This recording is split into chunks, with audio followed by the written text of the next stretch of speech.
ओम शांति। आज ये बहुत ही खुशी की बात है कि आज हम एक ऐसी महान आत्मा जो यज्ञ में बहुत पुरानी आत्मा, मैं कहूँ हमारी दादियों के बाद वरिष्ठतम ब्रह्मा कुमारियों में से एक राजयोगिनी तपस्विनी ब्रह्मा कुमारी रानी बहन जी, मुजफ्फरपुर सेवा केंद्र और सर्कल सब जोन की इंचार्ज, आज हम उनके साथ हैं।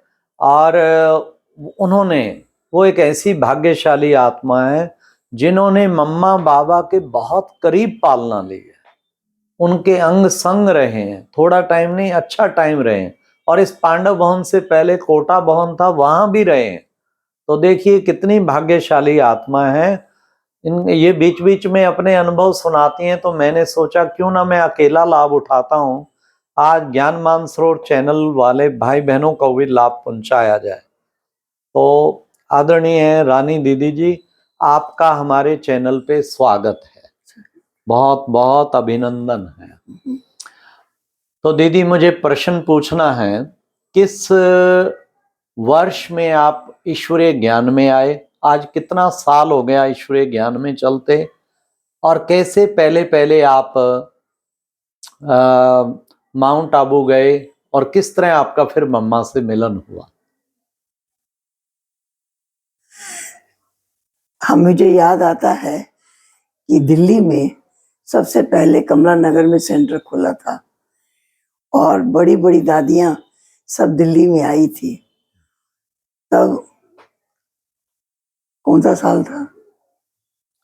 1954 मधुबन में आए, 50 में, हाँ 53 में, 53 सबसे पहला सेंटर खुला था। सेंटर खुला 53 में, और हमारा सेंटर पे जाना हुआ। अभी 15 दिन हुआ था हमको रोज आना, वहां जाते हुए, और हम माउंट आबू गए जी। तो जब माउंट आबू गए उस समय बाबा कोटा हाउस में थे जी। और वहां पर बाबा से मिलना हुआ, मम्मा से मिलना हुआ, और पहली बार में ही हम 2 महीने से ज्यादा रहे। अच्छा। लगता ही नहीं था कि लौट के जाना है। अच्छा। इतना आनंद आया, इतना हर टाइम। उस वक्त दीदी आपकी आयु कितनी होगी? 6 वर्ष की।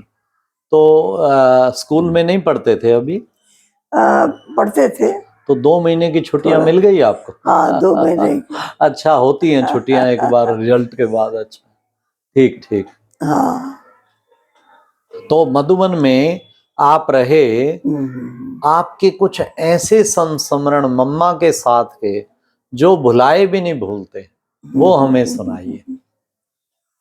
मम्मा दिल्ली में आई थी तो मम्मा से पहले मैं आबू में मिल चुकी थी।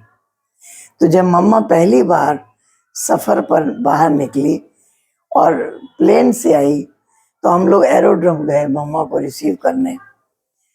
तो जब मम्मा कार में बैठने लगी तो मम्मा की नज़र सामने मेरे पर पड़ी, तो मम्मा मेरा हाथ पकड़कर अपने साथ कार में बिठाया और बहुत मम्मा का हाथ सिर पर रहा। और जब हम वहां पर पहुंचे जहां पर मम्मा को रुकना था, तो कुछ दूरी पर ही मम्मा उतरी और एक एक ग्रुप अलग अलग डिजाइन से स्वागत कर रहा था। एक ग्रुप, फिर दूसरा ग्रुप, फिर तीसरा ग्रुप, फिर चौथा ग्रुप। इस तरीके से अनेक प्रकार से किसी ने ड्राई फ्रूट की मालाएं पहनाई, किसी ने फूलों की मालाएं पहनाई, और इस तरीके से अनेक तरह से स्वागत की भी विधि अलग और हर एक के गीत अलग। ऐसा मम्मा का स्वागत वंडरफुल देखने को मिला। फिर मम्मा जहाँ रही वहाँ हम भी रहे और पूरा टाइम मम्मा से बार बार मिलते रहना और मम्मा के समीपता की अनुभूति वहाँ पर की। बहुत सुंदर। ये भी एक बहुत बड़ा आपका सौभाग्य है कि आप एरोप्लेन पे जो है वहां पे रिसीव करने फर्स्ट टाइम, देखिए फर्स्ट टाइम मम्मा का दिल्ली में आना, क्योंकि हैदराबाद सिंध से मधुबन आए, मधुबन से आई थिंक मम्मा मम्मा कानपुर पहले कानपुर गई। निमंत्रण पे गई, हाँ, और वहां से फर्स्ट टाइम दिल्ली एरोप्लेन से आई तो दीदी ने उनको रिसीव किया। और दीदी कुछ मम्मा ने कभी एक माँ का रूप स्नेह में आपको कुछ सौगात मधुबन में दी हो, वो भी कुछ अनुभव सुनाइए। मम्मा का बहुत बहुत प्यार मिलता रहा। मम्मा शुरू शुरू में फ्रॉक पैजामा पहनती थी, तो मम्मा ने अपना फ्रॉक छोटा करा के मुझे पहनाया। अच्छा। हाँ, तो पहले पहले मैंने जो सफेद कपड़े पहने हाँ। तो वो मम्मा ने मुझे पहनाए। अरे वाह। जब मम्मा का सफेद फ्रॉक मैंने पहना, 2-3 फ्रॉक मम्मा ने दिया मुझे। अच्छा। तो उसके बाद मैंने कभी भी रंगीन कपड़ा नहीं पहना। अरे वाह। मैं पढ़ने जाती थी हाँ। तो भी मैं सफेद कपड़े ही पहनती थी, रंगीन कपड़े नहीं पहने, क्योंकि मुझे सफेद कपड़े पहनने की प्रेरणा मम्मा के द्वारा मिली, मम्मा ने पहनाई। ये भी आपका कितना बड़ा भाग्य है कि मम्मा ने अपना फ्रॉक छोटा करके पहनाया। वो तो मेडिटेशनल चार्ज होगा फ्रॉक। और वो रानी दीदी को पहनने को मिला, ये भी कितनी बड़ी बात है। अच्छा, कोई मर्यादा की बात कभी मम्मा ने आपको सिखाई हो, वो कुछ शेयर करेंगे आप? एक बार मम्मा के आगे हमने डांस किया, स्वागत डांस किया। कहाँ पर? दिल्ली में। दिल्ली में। तो वहां हमारे स्कूल के प्रिंसिपल बैठे थे जी। उनको डांस बहुत अच्छा लगा। उन्होंने हमें कहा कि ये डांस कल स्कूल में प्रोग्राम है, स्कूल में भी करना। तो मैंने सोचा मैं ब्रह्मा कुमारी हूँ, मैं स्कूल में डांस थोड़ी कर सकती हूँ। लेकिन मैं मम्मा के पास गई, मैंने मम्मा से पूछा क्या स्कूल में मैं डांस कर सकती हूँ? तो मम्मा ने कहा अभी तो तुमको प्रिंसिपल ने निमंत्रण दिया है, कल तो करना, इसके बाद जब भी कोई डांस करना या कोई प्रोग्राम करना सफेद कपड़ों में ही करना, फिर तुमको कभी कोई अपने यहाँ निमंत्रण नहीं देगा।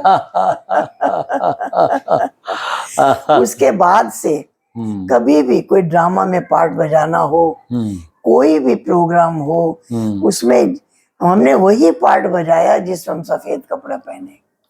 हमने रंगीन कपड़े वाला पार्ट फिर कभी नहीं बजाया मम्मा के कहने के बाद। बहुत बड़ी बात, देखो कितनी बड़ी सीख दी, और कितना बैलेंस उसमें नजर आता है कि प्रिंसिपल का दिल भी ना टूटे। तो उस बार तो तुमने भाव आगे के लिए शिक्षा दे दी, सफेद ड्रेस होगी तो ऑटोमेटिकली तुझे कुछ आध्यात्मिक में ही बुलाएंगे। तो ये भी बहुत अच्छा। और आप ये देखो कितना बड़ा भाग्य, पीछे बाबा के साथ, मम्मा के साइड में बाबा के साथ आपका ही चित्र है। रानी दीदी जब छोटे थे तब आप उसमें बाबा के साथ हैं, तो ये भी सचमुच एक कमाल की बात है। और मम्मा की कुछ पालना के बारे में कुछ आप उसके उनके अंग संग रहे, उसके बारे में कुछ सुनाना चाहें हमें जरूर। मम्मा का बहुत प्यार मिला। मम्मा जी कितने नियम मर्यादाएं, जितनी भी मम्मा सबको सिखाती रही अपने जीवन के द्वारा, और वो मर्यादाएं पर चलने की उत्साह, उमंग, मुझे ऐसा ही करना है जैसा मम्मा कह रही है, जैसे मम्मा करा रही है। वो उमंग भी मम्मा के कहने पर वो उमंग भी जागृत होता था, ये एक बड़ी खूबी थी। आपने उसके कभी लिए हमने मम्मा की पुरुषार्थ नहीं करना पड़ा। आपने कभी मम्मा की गोद भी ली? मम्मा की गोद तो दिन में अनेक बार। जब जाते हैं मम्मा ऐसे गले लगा लेती, ऐसे गोद में बिठा तो आपको लेती। क्या वाइब्रेशन आता था जब उनको बहुत बहुत मम्मा का प्यार, बहुत मम्मा का प्यार मिला। और मम्मा बहुत प्यार करती थी। क्योंकि जब मम्मा पहली बार दिल्ली आई, हम मम्मा को रिसीव करने एरोड्रोम पर गए, तो जब मम्मा कार में बैठने लगी तो मम्मा ने मेरा हाथ पकड़कर कार में अपने साथ बिठाया। इतना मम्मा का प्यार, सिलेक्टेड सोल थी ना। मम्मा का इतना प्यार मिला। इस प्रकार से मम्मा की बहुत बहुत मीठी पालना मिली। मम्मा जब आई थी तो मैंने मम्मा के आगे एक कविता सुनाई थी। जी, वो सुनाइए, कौन सी सुनाई थी? मम्मा, दिल में हमने ठान लिया है, सतयुग हम ही बना देंगे। वाह वाह वाह वाह। मम्मा, दिल में हमने ठान लिया है, सतयुग हम ही बना देंगे। नन्हे मुन्ने बच्चे मिलकर कलयुग को पलटा देंगे। वाह वाह वाह। मम्मा, लाल तेरे हम सारे हैं और मरने को तैयार खड़े। वाह वाह वाह। विकारों से जंग हमारी, लड़ने को तैयार खड़े। अरे वाह। सेना हम, सेनानी आप हो, घबराने का काम नहीं। हम हैं बच्चे छोटे छोटे, लोक लाज का नाम नहीं। थक जाएं भल गोप गोपियां, ग्वाले वीर सियाने हैं। जिसने आना आए सामने, सीने हमने ताने हैं। अरे वाह। कल्प कल्प का पाठ पुराना, फिर से वही बजाना है। कल्प पूर्व की नई दुनिया को फिर से हमने लाना है। एक एक गुण धारण करके मम्मा के गले में आएंगे। 108 की माला हमारी विजयी वत्स कहलाएंगे। देश विदेश में चल निकलेंगे, झंडा यही फहरा देंगे। मान ना मान ये मर्जी उनकी, हम पैगाम सुना देंगे। आपको सारी कविता आज भी याद है? आज भी याद है। मम्मा के सामने जो गाई। वंडरफुल, कमाल कर दिया आपने। तो मम्मा बहुत खुश हुई कविता सुनकर। कविता सुनकर। तो आप 4-5 बार जब दिन में कभी गोद में जाते, कभी मिलते, तो कभी मम्मा को आवेश में तो नहीं देखा? नहीं नहीं नहीं, मम्मा तो आओ आओ आओ आओ मम्मा कहती थी। हमेशा ही प्यार का सागर बहुत बनके। बहुत प्यार करती मम्मा। तो सुनिए भाई बहनों, कितना भाग्य है मम्मा के साथ। उस छोटी सी बाल्यकाल में आपने इतनी पालना ली, और तत्पश्चात आज आप मुजफ्फरपुर में उन्हीं के वरदानों का फल है कि आप कम से कम यहाँ जोन में, मुजफ्फरपुर जोन के द्वारा 100 से अधिक सेंटर्स और अनेकों गीता पाठशाला, टाटा नगर तक आप यहाँ से सारी कमांड संभाले हुए हैं। तो सचमुच दीदी, आपको बहुत बहुत बधाई हो इतने बड़े भाग्य की। ओम शांति, ओम शांति, ओम शांति।